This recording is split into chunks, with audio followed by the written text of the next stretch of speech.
সরহন এবং অবশেষে কপিল মুনির আশ্রমে তার পিতৃপুরুষের অস্থি ভস্যকে পবিত্র বিষ্ণুপদীর পাবনী জলের স্পর্শে সাপ মুক্ত করলেন।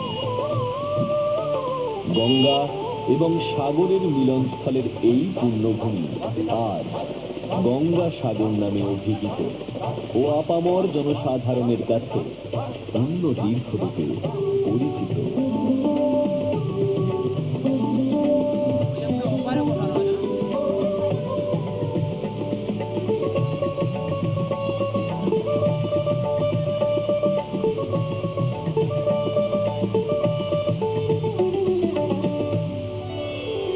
Oh